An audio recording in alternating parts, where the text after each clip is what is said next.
오늘 본문의 말씀 의지해서 우리 로마서 강의 13번째 시간인데요. 한번 따라 봅시다. 그리스도와 연합한 자의 삶.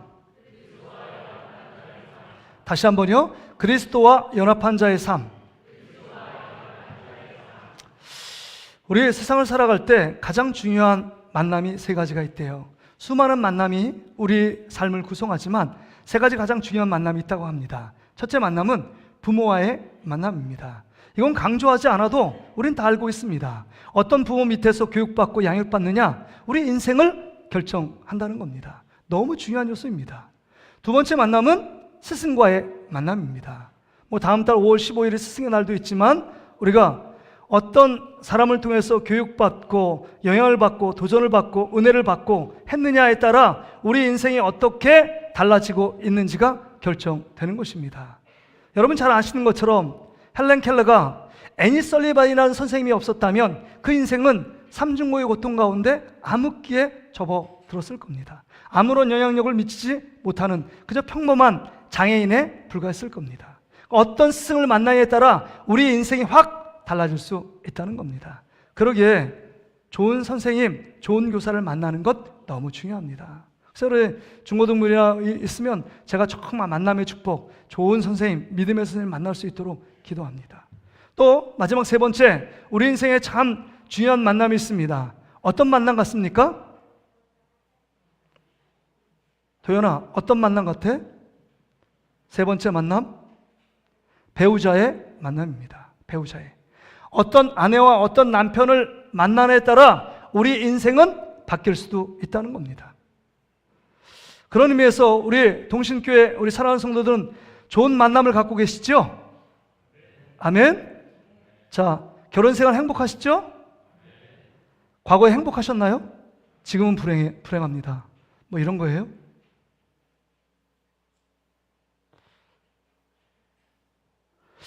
결혼생활이 불행하면 결혼 이야기만 하면 막 머리를 흔들며 결혼 그거 아니야. 넌 될 수 있는 대로 결혼하지 마. 이런 말을 해주고 싶은 사람들이 있을 겁니다. 결혼 생활이 하면 결혼 얘기만 하면 얼굴빛 환하게 이렇게 웃음꽃이 핍니다. 제가 소개를 안 했는데 우리 이효성 목사님이 가정에 오셨어요. 요셉이까지 우리 주영 전사님 5개월 만에 다시 오셨는데 우리 박수로 한번 환영할까요?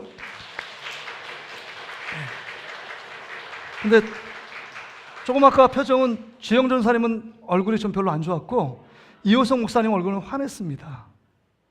이효성 목사님만 그 결혼 생활이 행복한 것 같아요. 주영 전사님 별론데 그걸 보는 요셉이는 더 힘들잖아요. 그렇죠? 둘의 사이에서. 근데 여러분 결혼 생활이 행복한 분들은 그 결혼 얘기가 나오면 미소가 지어지고 얼굴 표정이 밝습니다. 어떤 목사님이 설교를 듣다가 이런 재밌는 에피소드를 얘기하는 거예요. 부흥회를 다른 교회에 갔답니다. 근데 저 중간 쪽에 정말 중년의 여인이 너무 밝고 그 다음 화사하고 그 다음에 웃음도 짙고 그 다음에 정말 품위가 있고 품격이 있더래요. 그래서 눈에 확 띄더라는 겁니다. 그래서 이 부흥회 때 이제 식사를 대접하잖아요. 초청 강사 식사를 대접하고 교육자 이렇게 있는데 그 앞에 마침 그분이 딱 앉아 있는 겁니다. 중년의 여인, 품이 있고 세련돼 보이고 어떻게 보면 격식이 있는 그 분이. 그래서 물어봤대요. 목사님 물어봤답니다. 혹시 결혼 생활 하고 계십니까? 이렇게 물어보니까 그 중년의 여인이 그렇게 얘기합니다. 저 남편하고 사별한 지 30년 되었습니다. 그러니까 목사님이 이렇게 얘기하는 거예요. 그러면 그렇죠. 남편이 있는 표정이 절대 아니더라고요. 남편이 있는 표정이 절대 아닙니다. 남편이 없어야 행복한가 봐요. 남편이. 얼굴 표정이 너무 좋고. 그래서 지금 불행하신 분은 남편이 있는 분이죠. 우리 대신방 중에 우리 아내 되시는 집사님, 권사님들이 남편을 잘못 만난 것 때문에 힘들어하고 고생하는 분들을 너무 많이 제가 만납니다. 왜냐하면 남편과의 가장 영향을 미치고 가장 많은 시간을 보내기 때문에 이 배우자의 만남은 너무 중요하잖아요. 근데 남편을 잘못 만나서 불행하고 힘들고 고생하고 지금까지도 영향을 미치고 있다 이런 얘기를 막 하시는데 어떤 집사님이 신방을 갔는데 그 집사님이 남편을 정말 어렸을 때 만나가지고 그 남편 잘못 만나서 정말 그 인생 가운데 엄청나게 괴로웠다고 막 이런 얘기를 하는데, 계속적으로 뭐라고 얘기하시냐면 이렇게 얘기하시면, 그 남편, 그 남자들 중에서 눈이 짹짹이고 그 다음에 눈이 작은 사람은 절대 만나면 안 된다고, 그 사람은 반드시 아내를 고생시키는 사람이라고 막 얘기를 하는 거예요. 근데 제가 그 뒤편에, 그 식당에 왔는데 뒤편에 이렇게 거울이 컸는데요, 제 모습을 딱 보니까요, 제가 요새 살쪄가지고 눈이 짹짹해지고 눈이 너무 조그만 거예요. 그래서 내가 그 얘기를 한 번, 두 번도 아니고 계속 얘기하시길래 눈을 부라리며 뜨면서 네, 말씀해 보세요. 네, 네. 아, 그래요? 눈을 크게 떴습니다. 아주 괜찮은 사람으로 보이기 위해서. 근데 어찌됐든 진짜 남편 때문에 힘들어서 지금까지도 힘들다, 이런 얘기를 하셨습니다. 왜 서두에 왜 이런 배우자의 만남에 대한 이야기를 하고 있느냐? 오늘 본문이 어떤 결혼의 문제를 다루고 있기 때문입니다. 6절까지 내용이. 6절까지 내용이 이래요. 그래서 더 요약하면 우리는 여러분이 원치 않든 두 번의 결혼을 했대요. 옛 남편이 있고 새 남편이 있대요.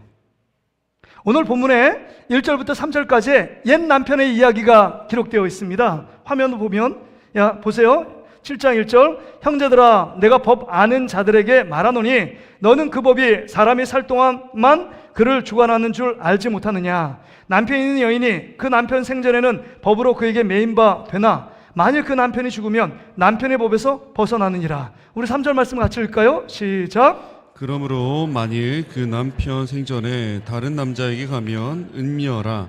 그러나 만일 남편이 죽으면 그 법에서 자유롭게 되나니 다른 남자에게 갈지라도 음녀가 되지 아니하느니라. 아멘. 근데 이 옛 남편 얘기하는데 지금 뭐라냐면 내용이 행복해 보이지 않아요. 빨리 남편을 죽어서 그 결혼 제도 구속력에서 속박에서 벗어나야 된다, 이런 게 핵심이에요.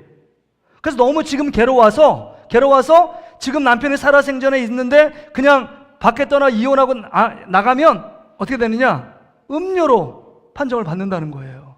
그러니까 결혼 생활이 지금 너무 불행한 것입니다. 잘못된 남편 만나가지고 전혀 행복하지 않은 모습이 그려져 있습니다. 이 옛 남편의 모습이요. 근데 여러분, 이런 남편은 어떨까요?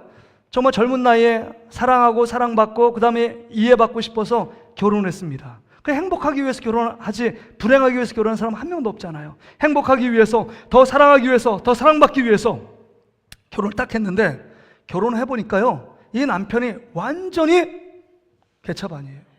왜냐하면 정말 술을 좋아합니다.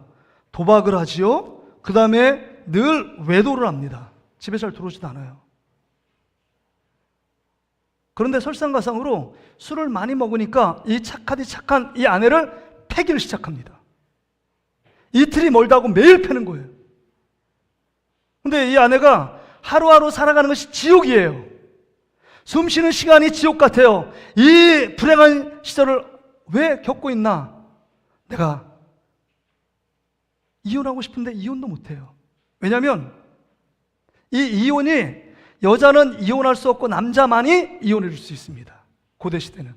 모세 시대는 그랬어요. 남편이 이혼 증서를 써주지 않으면 다 간음한 여인이 됩니다. 다른데 남자하고 결혼하면. 그러니까 이혼하고 싶어도 이혼 못해요. 그런데 계속 참는 이유는 어떻게 해서 이 남편과 두 남매 자녀들을 갖고 있습니다. 그러니까 이 남매를 바라보면 밖에 나가서 도망갈 수도 없고 이 고통, 괴로움, 불행, 이것을 견뎌내야 합니다. 끊임없이 남편은 구타를 합니다. 끊임없이 생활력이 전혀 없는데 가가지고 술 사 먹을 돈, 도박할 돈을 내놓으라고 얘기합니다. 그리고 돈이 없으면 다른 사람들에게 꾸어서라도 내게 지금 당장 갖다 놓으라고 얘기합니다. 얼마나 정말 이런 남편이 어디 있을까요? 끊임없이 자기를 불행하게 만들고 끊임없이 괴롭히고 끊임없이 구타하고 끊임없이 삶을 불행을 자초하는 이 남편이에요. 이런 남편과 산다면 우리 여자 성도님들은 어떻겠습니까? 지금 이런 남편과 살 수 있겠습니까? 지금 당장 이혼이죠. 100번 가도 100번은 이혼하죠. 그러나 고대시대 때는 이 여인에게 이혼할 수 있는 권리가 없었습니다. 이 옛 남편이 누굴까요? 이 옛 남편이 율법과 죄라는 남편입니다. 그러니까 율법과 죄의 속박에서 죄의 종노릇하며 율법의 종노릇하며 살고 있었기 때문에 여러분 그 속박과 굴레에서 벗어날 수 없는 것입니다. 여러분 율법은요 다른 사람을 정죄합니다. 계속적으로 비난해요. 그 다음에 죄를 지적합니다. 그러니까 인정사정 안 봐줍니다. 피와 눈물도 없습니다. 내가 정말 아프고 힘들 때 이렇게 해서 죄를 지을 수밖에 없었는데 그거를 공감하거나 이해해주지 않습니다. 칼날을 들이대며 너 죄졌지? 너 또 죄졌지? 넌 구원받을 수 없어? 넌 지옥에 가야 돼? 라고 계속적으로 끊임없이 우리를 불행을 주고 우리를 정죄하고 그 다음에 우리의 모든 죄악들을 지적합니다. 용서와 이해와 사랑은 전혀 없습니다. 전무해요. 이게 율법의 속박 안에 있는 옛 남편 안에 있는 자들의 삶의 모습입니다. 율법은 용서가 없어요. 율법은 자비가 없습니다. 율법은 사랑으로 우리의 안에 좀 실수해도 품어주느냐? 절대 품어주는 것 없습니다. 끊임없이 우리의 작은 양심에도 그거 잘못된 생각을 하면 끊임없이 지적하고 칼날을 들이대는 게 율법입니다. 이게 옛 남편의 모습이에요. 그런데 오늘 성경에 보니까 이 남편은 남편의 속박과 구속에서 벗어나는 길은 죽어야만 된대요. 여러분 2절의 말씀을 보세요. 남편이 있는 여인이 그 남편 생전에는 법으로 그에게 매인 바 되나 만일 그 남편이 죽으면 남편의 법에서 벗어나느니라. 남편이 죽어야 돼요. 근데 여러분 이거 아시죠? 악한 남편은 욕을 많이 먹어서 죽지도 쉽게 죽지도 않습니다. 독해서요 욕 많이 먹은 사람은 오래오래 살아요. 저는 그런 의미에서 오래 살고 싶은 마음이 없는 사람이에요. 저를 욕하지 마세요. 근데 여러분 하여튼간 이 남편이 죽어야지만 이 아내가 결혼이라는 구속 그 속박에서 벗어날 수 있는데 남편이 죽지 않습니다. 남편이 아까 뭐라 그랬죠? 율법이에요. 죄가 죽는 거 봤습니까? 죄가 안 죽어요. 잔디를 밟을수록 더 솟아나는 생명력이 솟아나는 것처럼 죄를 이기려고 할수록 더 죄가 우리 안에 기승을 부리는 우리의 삶의 모습을 보잖아요. 그 율법은 죄를 깨닫게 합니다. 우리 안에 죄의 목록이 무엇인지를 우리에게 가르쳐줘서 죄 안에서 그 목록을 보면서 정죄를 합니다. 너 이제 졌고 이것도 졌고 저것도 졌고 막 정죄합니다. 근데 여러분 율법이 죽느냐? 죽지 않는데 문제가 있다는 것입니다. 그래서 여러분 다음에 볼 것이지만 7장 7절에 보면 그런즉 우리가 무슨 말하리요? 율법이 죄냐? 그럴 수 없느니라. 율법으로 말미암지 않고는 내가 죄를 알지 못하였으니 곧 율법이 탐내지 말라 하지 아니하였더라면 내가 탐심을 알지 못했더라. 그러니까 이 율법을 통해서 죄가 무엇인지를 깨닫게 해주는 거룩한 책이 하나님 말씀이요 율법입니다. 그래서 7장 12절에 보면 이러보건대 율법은 거룩하고 계명도 거룩하고 의로우며 선하도다. 율법이 거룩하고 거룩하대요. 선하대요. 그래서 예수님께서 이 율법을 폐하러 온 줄 아느냐? 율법을 내가 성취하러 왔다고 그랬잖아요. 그러니까 1.1에도 하나님 말씀은 떨어짐이 없어요. 그 율법은 죽느냐 안 죽느냐? 안 죽는다는 거예요. 그러면 이 결혼이라는 제도 속에 율법이라는 옛 남편을 그 속박에서 그 고통 속에서 그 억압에서 벗어날 수 있는 길은 다른 길이 없어요. 남편이 안 죽으면 누가 죽으면 돼요? 이게 참 신들이 내가 죽으면 돼요. 아내가 죽으면 결혼제도는 끝입니다. 공소권 없음이에요. 죄를 짓고 자살한 분 있잖아요. 그럼 신문과 TV에 공소권 없음. 더 이상 죄를 물을 수 없는 것입니다. 그런데 오늘 4절의 말씀을 보세요. 여러분 로마서 7장 4절 그러므로 내 형제들아 너희도 그리스도의 몸으로 말미암아 율법에 대하여 죽임을 당하였으니 여기 너희도라는 말은 아내들을 얘기하는 것입니다. 여기 전체 예수 그리스도를 믿는 모든 사람이 아내들 아닙니까? 예수님만이 신랑이고 아내들 너희들 그리스도의 몸으로 말미암아 십자가에서 죄와 율법이 죽은 것처럼 너희도 죽었다 라고 말씀하는 겁니다. 그리스도와 연합된 삶은 무엇이냐? 여러분 우리가 죄에 죽고 하나님의 의로 말미암아 예수 그리스도 안에 다시 살아난 거예요. 그래서 여러분 우리가 세례를 받을 때 예수님과 함께 죽고 예수님과 함께 산다라고 표현하는 것처럼 여러분 예수님과 연합된 삶은 이제 예수 그리스도로 말미암아 예수님이 우리 죄를 위해서 십자가에 죽으셨을 뿐만 아니라 죄의 속박, 죄의 정죄 그 모든 것을 다 이루시고 십자가에서 짊어지시고 죽으셨습니다. 예수 그리스도를 믿는 자들, 예수 그리스도와 함께 연합된 자들은 예수님과 함께 십자가의 죽음으로 율법이 죽었기 때문에, 죄의 권세가 죽었기 때문에 율법 안에 자유로운 자가 된 것입니다. 이게 뭐 어려운 말로 옛사람이 십자가에 죽고 이제는 예수 그리스도 안에 새 사람이 예수님과 함께 연합된 삶을 살게 되었다. 갈라디아 2장 20절은 내가 그리스도 함께 십자가에 못 박혔나니 이른즉 이제는 내가 산 것이 아니오 오직 내 안에 그리스도께서 사시는 것이다. 그러니까 옛사람의 모습, 그 다음에 율법의 저주와 그 죄의 저주를 주님이 십자가에서 짊어지시고 죽으셨고 부활하셨기 때문에 이제는 예수 그리스도와 연합된 우리들은 율법 안에서 죽고 죄 안에서 죽은 존재가 된 것입니다.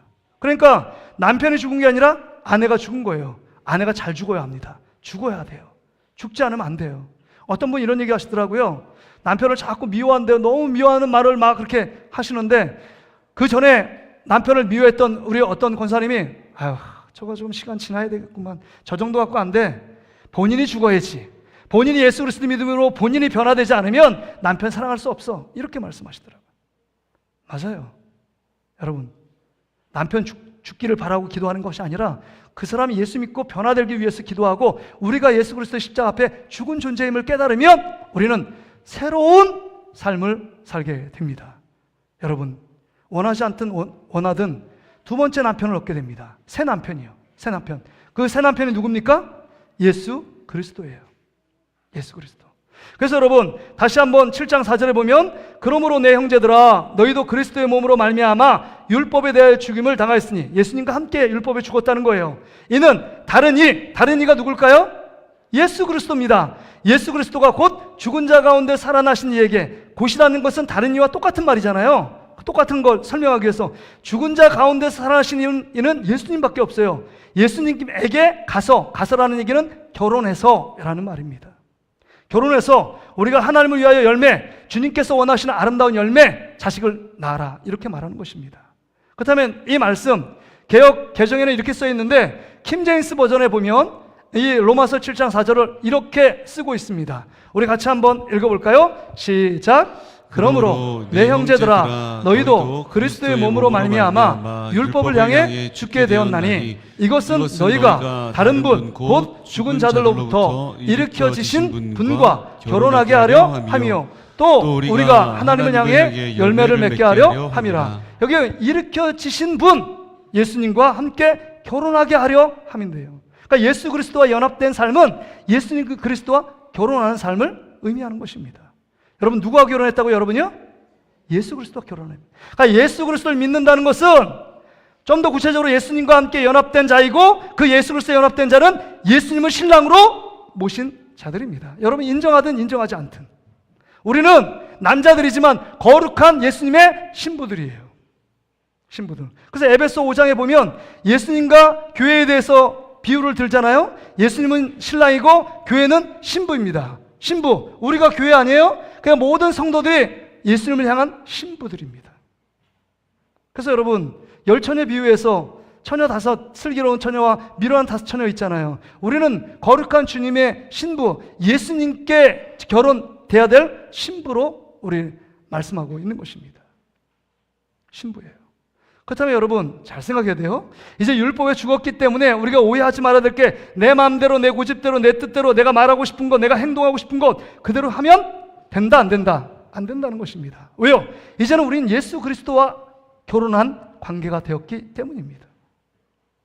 예수님과 결혼했고 예수님이 그 거룩하신 사랑이 많으신 예수님이 그 옆에 보고 있는데 함부로 말하고 함부로 행동할 수 있을까요? 유초등부 함부로 말할 수 있을까? 지금 하나님 말씀을 듣는 시간에 막 떠들면 될까? 자, 그래서 여러분 함부로 말할 수가 없어요. 삶이 변화되지 않을래 않을 수 없습니다. 왜냐하면 예수님이 내 신랑인데요 가장 영향을 주고받는 것 신랑과 신부입니다. 제 아내가 결혼했는데 처음에 밥상을 차려놨는데 고기가 하나도 없어요. 풀밖에 없는 거예요. 그래서 왜 고기 안 먹어요? 나 고기 좋아하는데 고기 안 먹는데요. 그럼 왜 안 먹냐니까 소가 너무 불쌍하대요. 소를 그걸 잡아먹으면 안 된대요. 그럼 돼지도 불쌍해? 그럼 안 된대요. 그래서 저는 처음에 고기 반찬은 없었습니다. 근데 제가 고기를 좋아하니까 조금씩 하다 보니까 본인이 더 좋아요. 지금은 바뀌어요. 입맛도 바뀝니다. 서로 영향을 주고 받게 되어 있는 것입니다. 그런데 예수 그리스도가 우리의 신랑 된 신부된 우리가 예수님과 결혼했는데 우리의 삶이 변화되지 않는다, 삶이 거룩해지지 않는다, 삶이 주님 보시기에 기뻐하는 삶으로 변화되지 않는다, 이건 신랑 되신 예수님과 결혼한 게 아니죠. 결혼한다고 이거 부모님에게 뻥친 겁니다. 결혼한 거 아닙니다. 우리 신방 가면 뭐 이런저런 에피소드를 많이 듣는데 이런 말씀을 하시더라고요. 어떤 분이요. 아니, 결혼하는 우리 그 아들들은 지방에 방에 들어가면 완전 허물 벗듯이 그냥 벗고 그냥 간대요. 청소 하나도 안 돼요. 안 한대요. 그 다음 어머니 있으니까 설거지 하나도 안 합니다.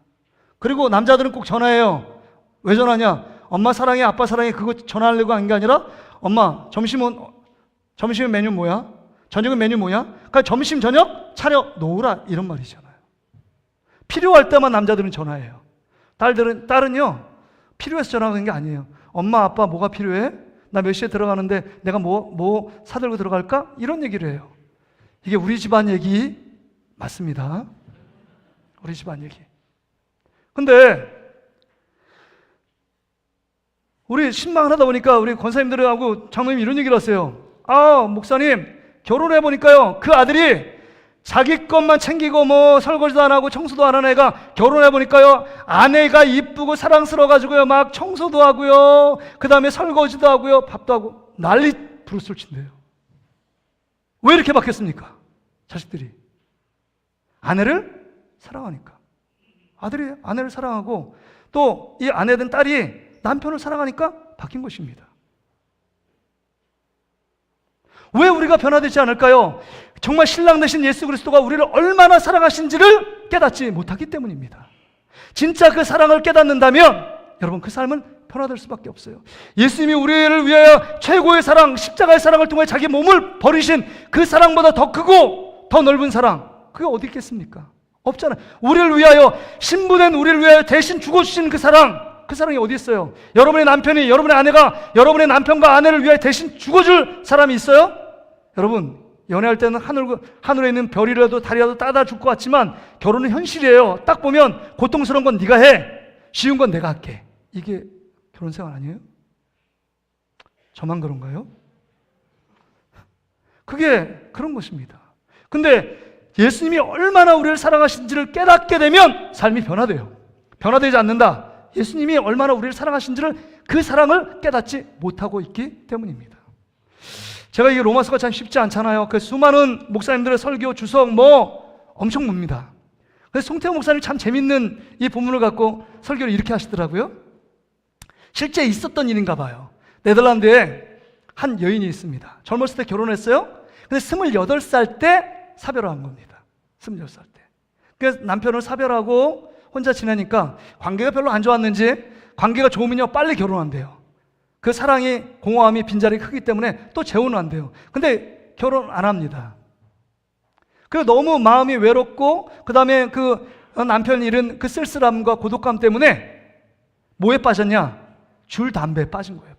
체인 스모커, 줄 담배를 피는 겁니다. 줄 담배를 몇 년 폈냐? 50년을 피웠어요. 그러니까 28년에 사별해서 50년이 지나니까 몇 살이에요? 78살. 근데 78살에 평생 오매불망하는 여러분 이상형을 만난 거예요. 썸을 탑니다. 남자친구를 만난 거예요. 남자친구가 몇 살이냐? 79, 1살 오빠예요. 오빠. 목사님이 참 재밌게 하더라고요. 젊었을 때도 불이 붙지만 노년에도 이렇게 사랑하면 엄청나게 불이 붙는다고. 제가 노년이 안 돼봐서 모르는데 막 그래서 전화 기다리고 문자 기다리고 막 그거에 집착하고 늘 서로 사랑을 주고받습니다.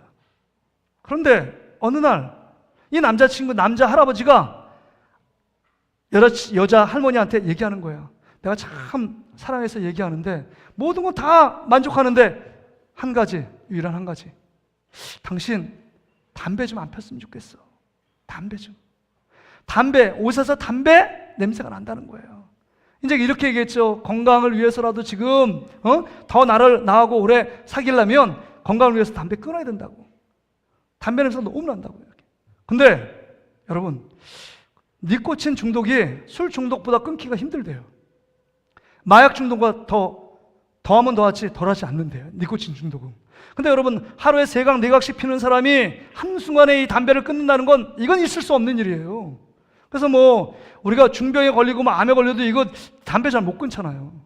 담배 끊으면 안 됩니다, 임산부한테 담배 끊어야 됩니다 라고 얘기하는데, 임산부 임신해놓고도 여자들이 담배 피잖아요. 니코틴 중독이 돼서 그렇습니다. 근데 이 할머니가 그 말을 듣고 충격을 받아요. 나를 사랑하는 이 남자 할아버지가, 남자친구가 나보고 끊으라고 하네? 그러니까 50년 동안 피웠던 이 줄담배를 한순간에 팍 끊어버립니다. 왜 끊었을까요? 나의 건강을 위해서요? 냄새나는 그 옷가지 냄새, 그 담배 냄새가 찌드는 그 냄새, 그 자기가 엮고 지금 싫은 것을 늦게나마 깨달았기 때문이요? 아닙니다. 남자친구가 날 사랑한다는 것을 알고 있기 때문입니다. 우리 예수님이 우리를 얼마나 사랑하시는지를 안다면 우리는 죄의 속박 가운데 다시금 옛 남편으로 돌아가지 않습니다. 예수님이 이렇게 나를 사랑해서 나와 함께 계시고 나와 동행하시고 나를 지키시고 나를 보호하시고 인도하시고 내가 하나님께 기도할 때마다 크고 작은 문제 가운데, 위경 가운데, 아픔 가운데 건져주시고 기도에 응답하신 분이 우리 주님, 우리 신랑 되신 예수님이지, 이게 느껴지고 깨달아진다면 우리 삶도 알게 모르게 삶들이 점점 변화됩니다. 요한복음 15장에 보면 포도나무의 비유가 있습니다. 포도나무가 있습니다. 가지, 열매는 가지에서 열리는 것입니다. 그냥 가지가 포도나무에 접붙여 있으면, 예수님과 옆에만 있으면, 정말 예수님과 좀 더 가까이 있으면 우리 안에 아름다운 거룩한 열매, 성령의 열매들이 맺히게 되어 있다는 것입니다. 그러기에 여러분, 우리가 예수 그리스도와 결혼한 존재라는 사실을 우리는 늘 인식하며 살아야 합니다. 예수님과 결혼한 거예요. 과거에 남편 때문에 불행한 분들이 있습니까? 또 사별하여 마음에 외로운 분들이 있습니까? 오늘 주님께서 말씀 가운데 위로하십니다. 여러분의 신랑 되신 예수 그리스도를 늘 생각하며 그분을 바라보는 은혜로 말미암아 위로받고 회복되는 축복이 여러분 가운데 넘치기를 주의 이름으로 축복합니다. 위로가 있어요. 예수 안에 위로가 있습니다. 옛 남편은요, 율법으로 정죄하고 피도 눈물도 없이 작은 부분에 칼날을 들이대며 너 이거 잘못했고 이것도 잘못했고 너 이거 죄졌어 라고 정죄하지만, 예수님은 계속적으로 내가 너를 용서할게, 너가 회개했으니 이거 품어줄게, 내가 너를 이해한다, 내가 너를 사랑한다, 끝까지 기다리고 있어, 너 조금만 참아라, 조금만 열심히 내라 말씀하시는 겁니다. 이 사랑을 깨달은 자는 삶의 변화가 있습니다. 그 마태복음 13장에 보면 여러분, 밭에 감춘 보화를 발견한 그 농부의 비유를 아시잖아요. 그 예수님의 사랑을 깨달으니까 그 보화를 발견하고 삶이 바뀌잖아요. 집안살이의 모든 재간들을 다 팔아서 그 보화를 얻기 위해서 밭을 먼저 사는 것입니다. 보화만 싹 들고 오면요, 그 밭의 주인한테 도둑질로 걸립니다. 도둑질을 한 거예요. 그렇기 때문에 밭을 먼저 삽니다. 그리고 보화를 캐냅니다. 이 보화가 뭐죠? 예수 그리스도 아닙니까? 예수 그리스도의 사랑을 깨달았기 때문에 모든 것을 다 집중해서 이 보화를, 이 밭을 사는 것입니다. 이 보화를 얻기 위해서, 예수 그리스도를 얻기 위해서. 그렇습니다. 우리는 죄를 안 짓기 위해서 열심히 노력하는 것보다 우리 옆에 계시고 우리를 사랑하신 예수 그리스도께 집중하며 예수님이 기뻐하시는 일들을 해나가는 삶, 이게 진정한 그리스도인의 삶이라고 말씀하고 있는 겁니다. 그리스도와 연합한 자의 삶은 그것이 당연한 삶이에요. 그래서 마지막으로 여기서 강조하는 것은 무엇이냐? 이렇게 예수님과 함께 영적인 부부 생활 속에서 행복한 삶을 계속적으로 추구하기 위해서는요, 열매가 맺혀야 된대요. 4절 하반절에 보세요. 우리가 하나님을 위하여 열매를 맺게 하려 함이라. 5절도 보세요. 우리가 육신에 있을 때 율법으로 말미암은 죄의 정욕이 우리 지체 중에서 역사하여 우리로 사망을 위하여 열매를 맺게 하였나니. 그러니까 하나님을 위하여 아름다운 열매도 맺지만 사망을 위한 열매도 있다는 겁니다. 어떤 열매를 맺히고 있느냐 하는 겁니다. 여러분, 사과나무에 열매를 맺었으면 그 나무는 사과나무예요. 배의 열매를 땄으면 그건 배나무입니다. 열매로 나무를 아는 거예요. 그런 것처럼 우리가 어떤 열매를 맺히고 있느냐 하는 것입니다. 남들에게 시기하고 미움하고 질투하고 늘 미워하는 열매가 맺혀 있다. 이건 사망의 열매라고 하는 것입니다. 아직도 죄의 종로로 타는 데서 벗어나지 못한 것입니다.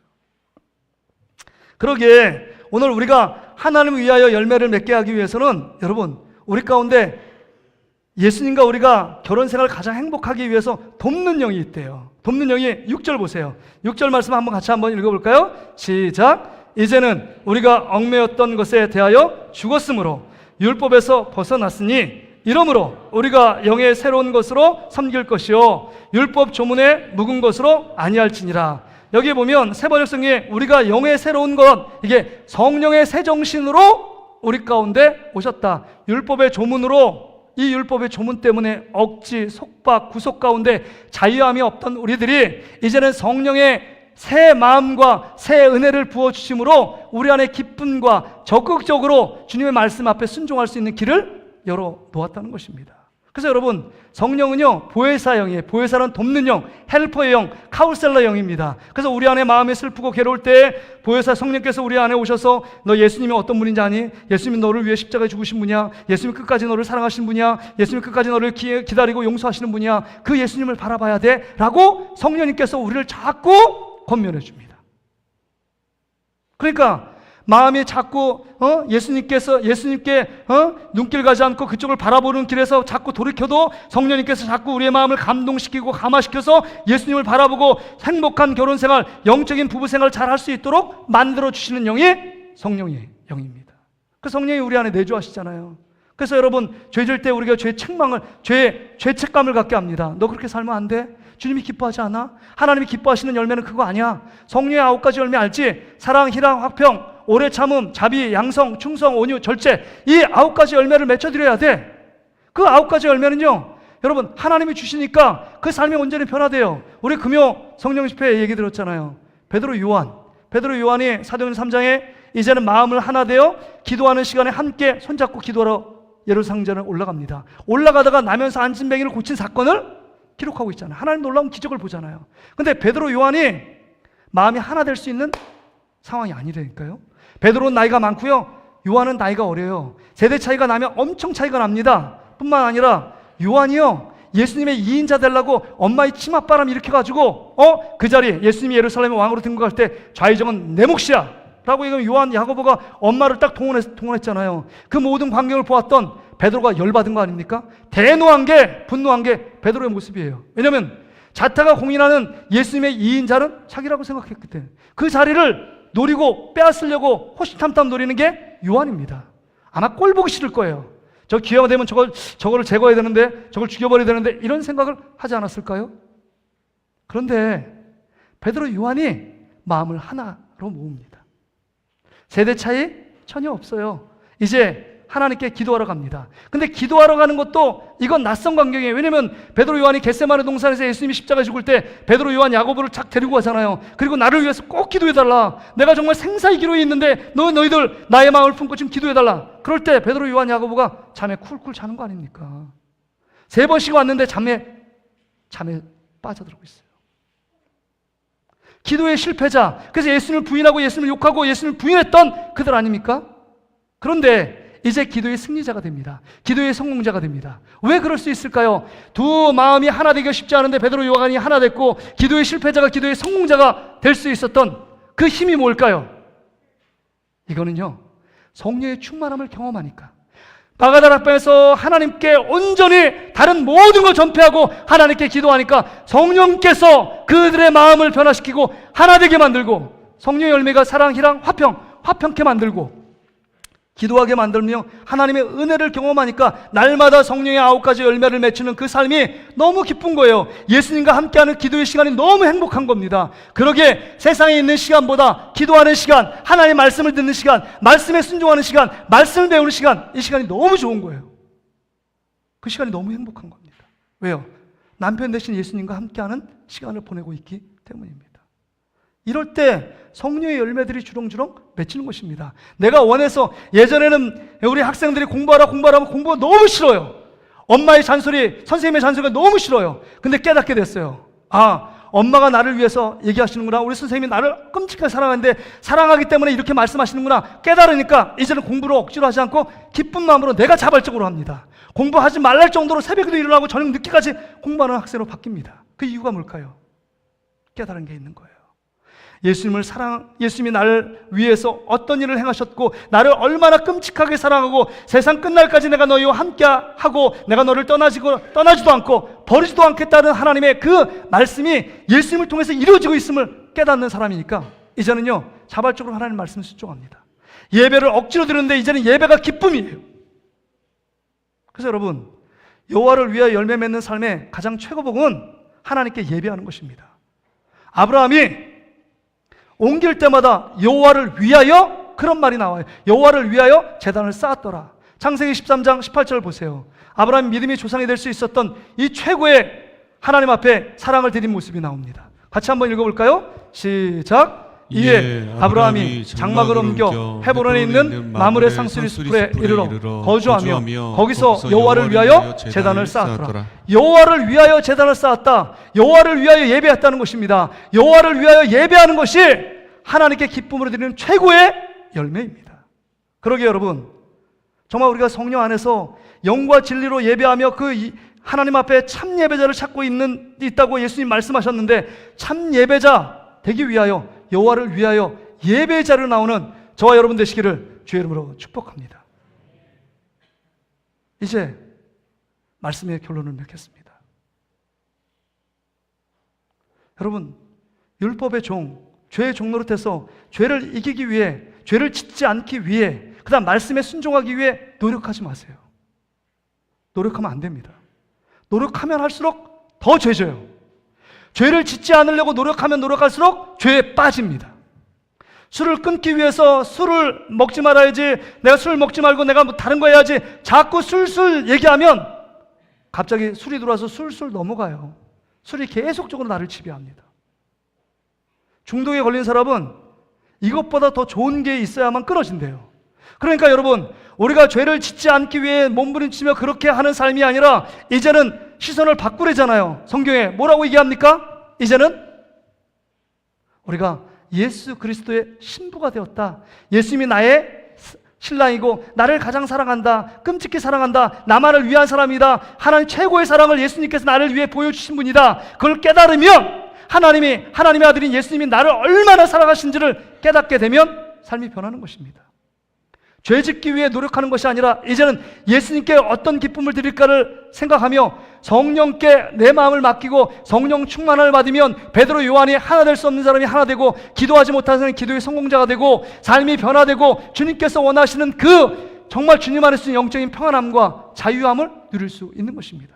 진리를 알지니 진리가 너희를 자유케 한대요. 진리, 이 하나님의 말씀이 우리를 억압하고 이 말씀 지키지 않으면 너 죽어, 이게 아니라 진리 안에서 하나님 말씀이 사랑으로 들려와요. 율법의 정신이 사랑 아닙니까? 하나님의 사랑, 이웃 사랑이잖아요. 하나님이 나를 얼마나 사랑하시는지, 끔찍하게 사랑하시는지, 더더욱 풍성하게 사랑하시는지를 깨닫게 됩니다. 이 시간 여러분, 이제 우리가 성령의 충만함을 받기 위하여 4인 4세 금요 부흥회는 끝났지만 여러분 다시금 기도의 자리에 올라와 하나님께 기도하는 우리 모든 성도님 되시기를 주의 이름으로 축복합니다. 그럴 때 여러분, 영적인 부부생활, 신랑 되신 예수님과 신부된 우리들이 영적으로 하나 되어 그리스도 안에 연합된 삶을, 복된 삶을 살아가게 되는 줄 믿습니다. 이렇지 못하면요 또 여전히 죄의 종과 율법의 종으로 빠집니다. 그래서 여러분, 뭔가 여러분들이 조금 잘했다면 두 가지 특징이 나타나요. 율법과 죄의 종은요, 내가 조금 잘하잖아요? 그럼 다른 사람을 정죄합니다. 너 이것도 못해? 나 새벽 예배도 나왔어. 너 왜 새벽 예배 안 나와? 정죄하기 시작합니다. 두 번째요, 내가 이걸 잘하잖아요? 그러면 야, 나처럼 돼야지. 자기를 외식 드러냅니다. 정말 잘하고 있는 사람처럼.